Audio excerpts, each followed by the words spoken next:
Feito nesse fim de sessão, início de noite, são 20h09, para fazer rápidos registros e dar também a minha opinião sobre alguns temas. Mas quero primeiro agradecer muito o convite que recebi da Associação Brasileira de Benefícios, Associação Brasileira de Municípios, ABM, através do seu presidente, o senhor Eduardo Tadeu Pereira, que me convidou para participar do 2º Encontro Nacional dos Municípios, que iniciou hoje e termina no dia de amanhã. O evento será no Centro de Convenções Ulisses Guimarães, aqui em Brasília, DF. Senhor presidente, esta 2ª edição tem como tema as eleições e encerramento de mandato, períodos que exigem adaptação, muito zelo nas gestões municipais e na conduta do agente público.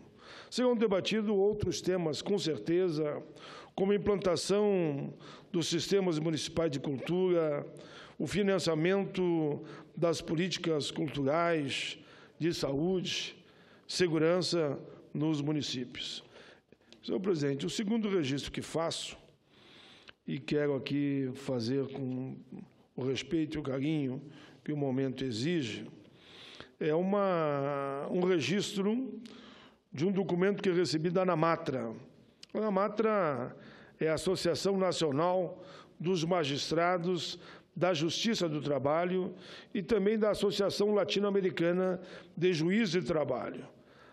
Assunto: a posição do presidente do TST, ministro Ives Gandra Filho. Diz a ANAMATRA, senhor presidente. A ANAMATRA, Associação Nacional dos Magistrados da Justiça do Trabalho, divulgou nota pública a respeito de entrevista concedida pelo novo presidente do Tribunal Superior do Trabalho, senhor Ives Gandra da Silva Martins Filho, no qual o ministro fala uma série de assuntos sobre os rumos do direito do trabalho no Brasil, o papel institucional da justiça e sobre a atuação dos juízes. Diz a nota pública, senhor presidente, assinada pela maioria dos juízes daquela corte: a Associação Nacional dos Magistrados da Justiça do Trabalho, ANAMATRA, tomando conhecimento da visão expressa publicamente pelo ministro Ives Gandra da Silva Martins Filho, novo presidente do Tribunal Superior do Trabalho, vem a público, por seu estrito dever estatutário, externar o seguinte: a ANAMATRA avalia que a posição do novo presidente do Colégio do Tribunal Superior do Trabalho, como expressão de suas convicções pessoais e que não representa a visão daquele colegiado. A concordância com Sua Excelência no que diz respeito a afirmar que as decisões dos juízes de 1º e 2º graus devem ter maior efetividade, de modo a serem cumpridas independentemente dos recursos que tramitam nas Cortes Superiores. A busca por maior celeridade das decisões judiciais, especialmente nesse ramo do Poder Judiciário, é fundamental para atender aqueles que mais precisam. Do mesmo modo, ainda, converge a ANAMATRA na avaliação de que o uso do FGTS como garantia no crédito consignado tem caráter prejudicial e não benefício para o trabalhador. Agora, pelo outro lado, não pode a ANAMATRA deixar de registrar, entretanto, que outros pontos de convicção esboçados pelo ministro não identificam o pensamento majoritário da magistratura do trabalho e nem com ele dominante no âmbito da Corte Superior Trabalhista. Notadamente, quando se diz sobre os rumos do direito do trabalho no Brasil, menos ainda quanto ao papel institucional da justiça especializada ou quanto ao perfil dos juízes. Nesses termos, a ANAMATRA diverge cabalmente de afirmativas do novo presidente, como as que indicam que magistrados, sejam de primeiro grau, desembargadores ou ministros, dão, entre aspas, palavras do ministro, que eles destacam, dão de mão beijada aos trabalhadores indenizações de até R$ 1 milhão, como se a jurisdição não fosse praticada com zelo, mas sim de modo irresponsável. Em defesa dos juízes, eles fazem essa afirmação. Semelhante afirmação generalista e descontextualizada, notadamente porque pronunciada por quem acaba de assumir a governança de um tribunal superior, agregada a reflexões sobre o mérito de debates técnicos, jurídicos, travados no próprio tribunal e na Justiça do Trabalho, como um todo, não faz justiça à magistratura do trabalho, que exerce seus mistérios com extrema seriedade e compromisso ético. Jamais, senhor presidente, para fazer favor às partes, por qualquer viés ideológico que se possa imaginar.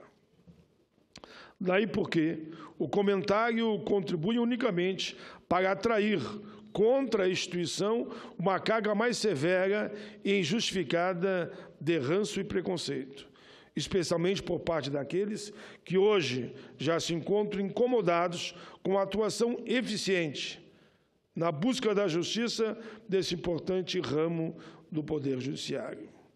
Dizem eles ainda, é preciso que todos os agentes que lidam com a justiça do trabalho compreendam a sua índole e a sua própria razão de existir, consciente de que o direito do trabalho responde fundamentalmente ao propósito de nivelar as desigualdades, como afirma Plá Rodrigues.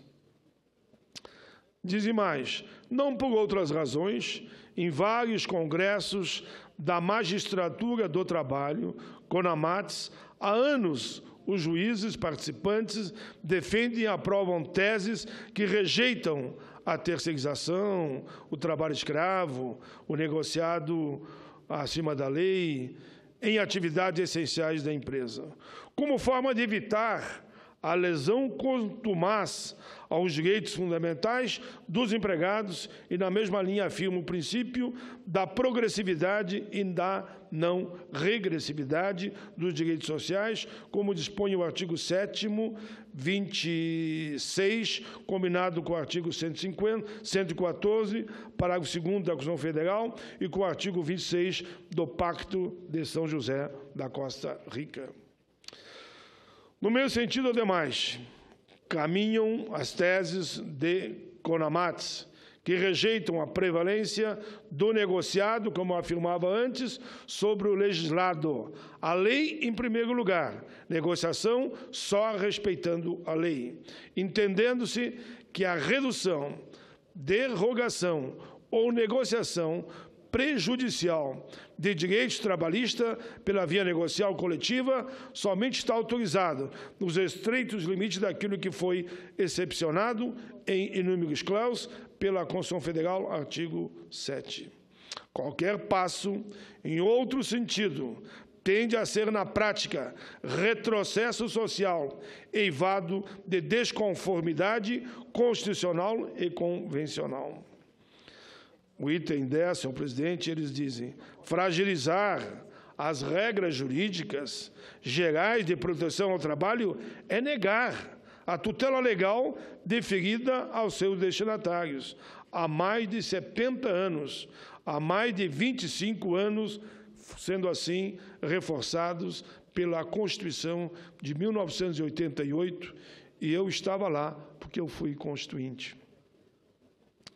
Contra essas proposições retrocessivas se coloca a ANAMATRA, com fiel observância ao decidido em seus congressos, ao comando de seu estatuto e em defesa do direito do trabalho.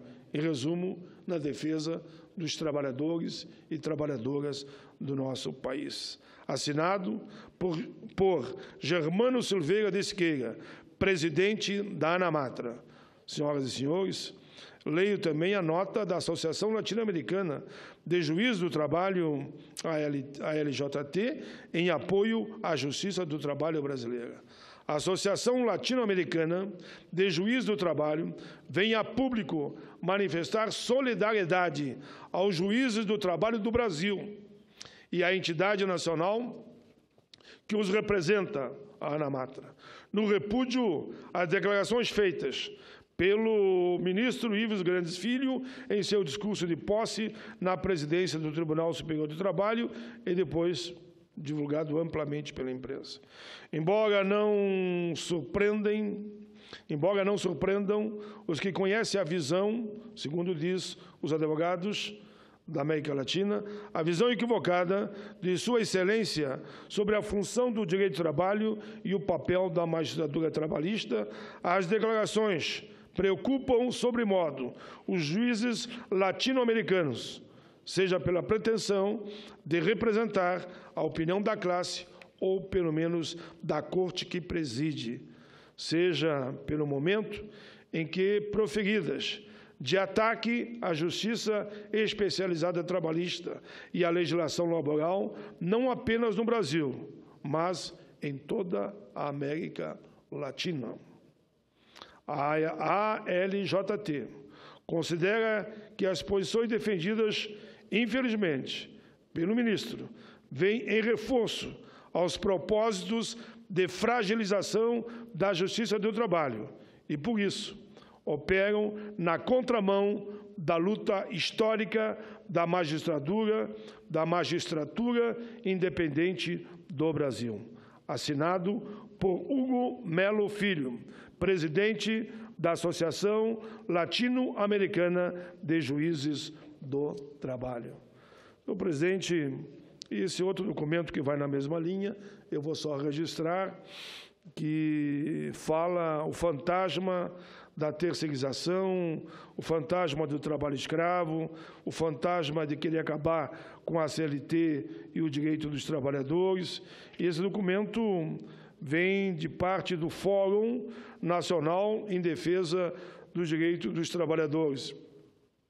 Só vou dizer que esse documento, que vai na linha dos outros dois que eu li, no caso é assinado por todas as centrais sindicais, federações e sindicatos de trabalhadores, entre tantos como a CUT, a Força Sindical, CTB, UGT, Nova Central, Intersindical, FUP, Contraf, Industrial, MUD, Movimento Humano de Direitos, Movimento Humano de Direitos, o MST, a UNE, pesquisadores, estudiosos, entidades representativas do mundo do trabalho, entre elas Associação Latino-Americana de Advogados Laborais, Associação Latino-Americana de Juízes do Trabalho, Associação Nacional dos Magistrados do Trabalho, Associação Brasileira de Advogados Trabalhistas, Associação Nacional de Procuradores do Trabalho, Ordem dos Advogados do Brasil, OAB, Sindicato Nacional de Diretores Fiscais do Trabalho, SINAIT, além de pesquisadores do Centro Acadêmicos, como CESIT, IE, Unicamp e UFBA, bem como os grupos de pesquisa do trabalho, Constituição e Cidadania, da UNB e do próprio CNPq. Senhor presidente, esse documento também eu deixarei aqui nos anais. E, por fim, senhor presidente, eu quero ainda, se me permitir, só faltam 6 minutos, mas é o suficiente, eu quero fazer um registro sobre a situação que preocupa a todos do meu estado, o Rio Grande do Sul. Em reunião ocorrida na semana passada, com o governador do estado do Rio Grande do Sul, José Ivo Sartori, e os 3 senadores gaúchos, recebi cópia do mandato de segurança impetrado contra representantes da Secretaria do Tesouro Nacional e do Banco do Brasil. No período, o Estado pleiteia novas vias, nas vias judiciais, o cumprimento da Lei número 148 de 2014, que trata do refinanciamento da dívida do Estado com a União. A ação busca garantir que sejam utilizados juros simples na correção do resíduo da dívida e não juros capitalizados, conforme pretende a União. O que ensejou a interposição da referida medida judicial é a crítica à situação econômica do Estado. A União usa, como já foi aqui denunciado hoje pelo senador de Santa Catarina, a taxa Selic capitalizada, o que chamamos de juros sobre juros, uma verdadeira agiotagem como indexador, valor, e não a Selic simples, no qual a taxa incide somente sobre o valor original da dívida. Tal procedimento aumenta a despesa dos Estados, a ponto de se tornar insustentável e impagável a referida dívida. O Rio Grande do Sul, por exemplo, fez uma dívida em torno de 10 bi, pagou 21 e deve ainda 50. É preciso ter sensibilidade e reconhecer a grave crise fiscal que atravessa não apenas o Estado gaúcho, o Rio Grande do Sul, mas a grande maioria dos estados e municípios brasileiros. Porém, a dificuldade não se limita apenas aos juros da dívida, mas a outras situações também relevantes, como os baixos repasses de recursos do Fundo de Participação do Estado. O veto da presidenta ao projeto de lei que prevê a repatriação de recursos brasileiros depositados no exterior, Lei 13.254, de 2016, também abalou e prejudicou estados e municípios. O veto do item que garantia a multa aplicada na repatriação fosse destinada a estados e municípios, cujo texto estava acordado com o governo federal, veio como um balde de água fria, mais uma vez, ao sofrimento de gaúchos e gaúchas, eu diria de grande parte do povo brasileiro, porque atinge a inúmeros estados.